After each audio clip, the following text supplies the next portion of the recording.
Katie's town had a theatre, a grand old building with steps and white pillars.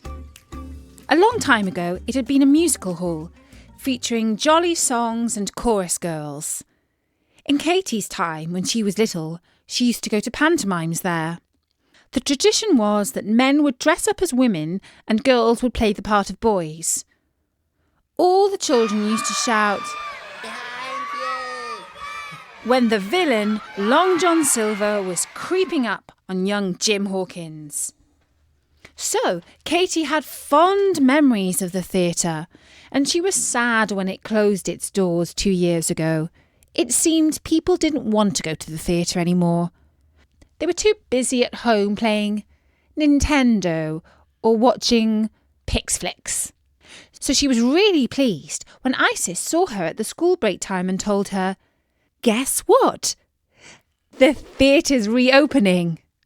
"Oh, that's great! What are they putting on?" "Well, that's the thing," said Isis excitedly. "It's a musical about a schoolgirl who's secretly a witch. Isn't that amazing?" "I suppose you're going to say her name is Katie." "No, but she's in love with a boy called Paul." "Who says coincidences don't happen?" "That's not a coincidence, because I'm not in love with Paul. We're just good friends." "Well, seriously," insisted Isis. "You should audition for it. Then we can come and watch you on stage." "Me singing and dancing? You've got to be kidding," replied Katie. "You've got a great voice," said Isis, "and you've always been a natural at dancing. I'm so envious. If I had a quarter of your talent, I would apply like that," she said, and she snapped her fingers as if she was doing a magic spell. But of course she wasn't, because Isis did not have any magical powers. But Katie did. And people who are good at magic are often artistic by nature. Music flowed through her like magic. Isis, by contrast, was not at all musical. When she was little, her mother made her do violin lessons. And she was so terrible that her teacher begged her to put down her instrument and never play again. Then her mother sent her to ballet classes. She loved dressing up in pink ballet clothes and shoes. But when it came to dancing, she had 2 left feet and she stepped on the other kids' toes. So as it turned out, even though Isis wanted to be perfect at everything in life, she just couldn't be. Because nobody can. "I would just love to be on stage," she said dreamily, "with a spotlight on me. I would open my mouth and all these pretty notes would fly out and fill the theatre. Then everyone would adore me. And when I finished my song, they would stand up and applaud and throw flowers on the stage." Katie could see that her friend really wished she could sing. "I'll tell you what," said Katie. "I'll find a musical magic spell for you, and if it works, you can do the audition." "I'll do it if you do too," said Isis. "It will be more fun if we are in the play together." So Katie agreed. The call for auditions was the following Saturday morning. About 20 girls were waiting outside the theatre door in the cold. Katie and Isis recognised some of them from school. "I don't know why you're here," said Samantha to Isis. "My cat can sing more in tune than you can." And Isis smiled with her perfectly pearly teeth, quietly confident. You see, Katie had put a music spell on her. She used the grand piano in the music room at Isis's house. Katie sat down at it and played a weird and wonderful tune. Isis listened and gradually felt herself more and more enchanted. Then Katie played some notes and asked Isis to sing to them. She did, and hit them perfectly. But when the stage door opened and they were led inside, Isis started to feel butterflies in her stomach. "Katie, I'm scared," she said. "I don't want to do this anymore. Let's go home." "Oh, don't be such a wimp," exclaimed Katie. "You begged me to do this. And if we run away now, Samantha will never let us forget it." "It's no use.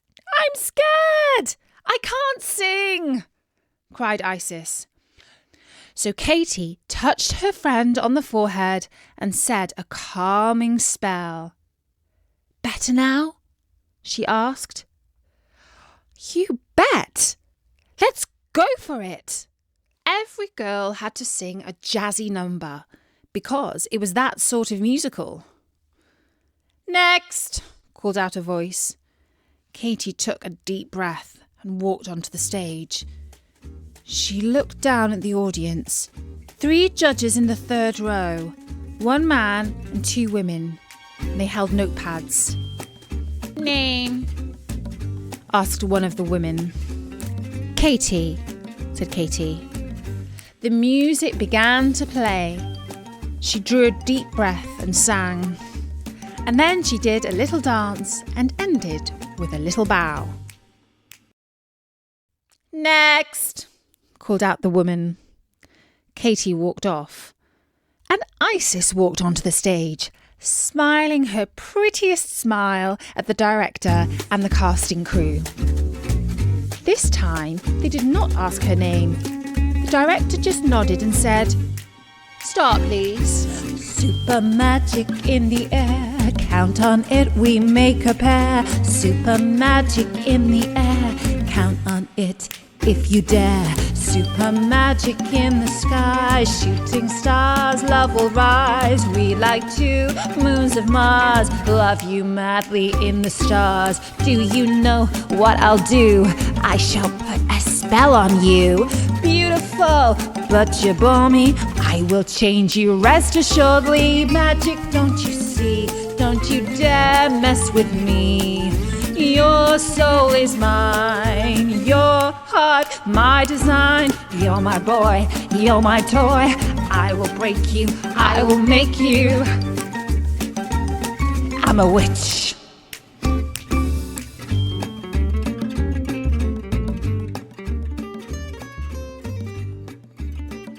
"Thank you, dear. Now, would you mind showing us how you can dance?" said the woman. So Isis did some moves that she had learnt in ballet class. And because she had received Katie's musical spell and a touch of confidence, she performed them perfectly. No 2 left feet this time. "Thank you very much, dear. We'll let you know." "Next." Isis smiled again, and Katie thought she really did have star quality. "They liked you better than anyone," she said to her friend. "Oh no, they were just being polite. You were the best." "Like I said, this part is made for you," replied Isis. She thought for a bit, and then she added, "By the way, I didn't know that the woman leading the audition was going to be my aunt. Imagine my shock when I looked into the footlights and saw her sitting so serious and taking notes on everyone." "Ah," said Katie, "now it all makes sense." That afternoon, the director, who was her aunt, called Isis to offer her the lead role of the singing witch. Samantha and Katie also received parts in the chorus line. As it turned out, when Katie read the script, the witch in the play was not at all like her. The theatrical witch was a decidedly bad witch. If you could imagine Samantha with magical powers, that would be her. The rehearsals soon began. 3 evenings a week. Each time, Katie always boosted Isis by playing the magical tune on the grand piano. And everyone, even Samantha, had to agree that her singing voice and dance moves were spot on. 6 weeks later, it was the opening night. Katie met Isis as usual at her house and played the magical music on her piano. But this time Isis sat stiffly. She didn't look well. "It's no use," she said. "I can't do this. I've got stage fright. It's so bad, and I can't feel the spell. All I can hear is a throbbing sound in my ears, like swans beating their wings. You'll have to call the theatre and tell them, 'I'm sorry, I can't go on.'" "Nonsense," said Katie. Isis replied, "You could easily fill my shoes. You could even do real magic spells, and everyone would think it was part of the show." "This is not going to happen," said Katie firmly, "because you are going to get over this stage fright." "Well, in that case," said Isis, "I need some more magic than usual, because the normal dose isn't working." Now, Katie knew some spells for making normal magic twice or even 3 times more powerful, but she was reluctant to use it because such powerful doses of magic could be dangerous. Once, her great-aunt Chloe used the booster spell, then boarded her broomstick to take her to Clapham Common, and it flew her all the way to South Africa. But as Isis was in such a state of stage fright, Katie doubled the spell. Isis still begged for more magic, and against her better judgment, Katie made it even stronger. Isis, now brimming with confidence, smiled a big smile, already like a Broadway star. When they arrived at the theatre, they found everyone in a panic. Even the ice cream sellers were suffering from first-night nerves. The show was a sellout. The parents and relatives of 2 local schools had come to see the performance. It seemed like an eon until the curtain call. At last, the music struck up and the curtain rose to reveal the chorus. Supposedly kids at school, milling around and chatting. Katie and Samantha had a couple of lines to say, and they even got some big laughs. About 10 minutes into the play, Isis had her first big number. She sprang out of the crowd of schoolgirls and began to dance and sing. Super magic in the air, count on it, we make a pair. Super magic in the air, count on it if you dare. Super magic in the skies, shooting stars, love will rise. We'd like 2 moons of Mars, love you madly in the stars. Do you know what I'll do? I shall put a spell on you. Beautiful, but you're balmy, I will change you, rest assuredly. The magical boost was doing its trick because she looked more radiant than Katie had ever seen her. The notes seemed to flow out of her mouth with ease, and her dance moves were superbly fluent and springy. She even invented new moves on the spot. The boy playing Paul was having trouble keeping up with her. Then, with one enormous jump, worthy of the Russian ballerina Anna Pavlova, she flew into the air. Only she didn't come down. She carried on flying and screaming all the way into the seats on the upper circle, 30 feet above the stage. The audience, thinking it was all some stage trick, burst into applause, which drowned out poor Isis's screams.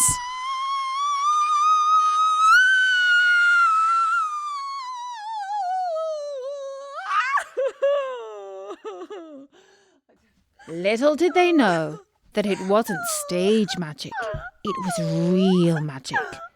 The director ordered the safety curtain down and ran up the stairs to the circle. There she found a shocked but unharmed Isis. "That was some leap," she said. I want to go home," stammered Isis. "I'm sorry, I can't go on." The show was cancelled that evening, and the theatre had to refund all the tickets. What a disaster! It seemed like the curtain had fallen for the very last time. But Isis's giant leap had an unexpected benefit. When word got around, the story was in the local newspapers. And the next day, it was national. And then an international news item. The rest of the season was totally sold out. The show returned by popular demand. But Isis had had enough in the spotlight of stardom. She persuaded her aunt to give the lead part to Katie. Katie reluctantly agreed. And every night, just to keep the audience happy, she performed some impossible magic tricks, like jumping up in the air and disappearing, and then suddenly reappearing again. Or pulling a bunny rabbit out of her witch's hat. Or making the audience laugh when it really wasn't that funny. And after the show, everyone said Katie could have been a star, but she didn't quite like being in the spotlight all the time. Really, she was quite a private, shy witch, and a star in her own way.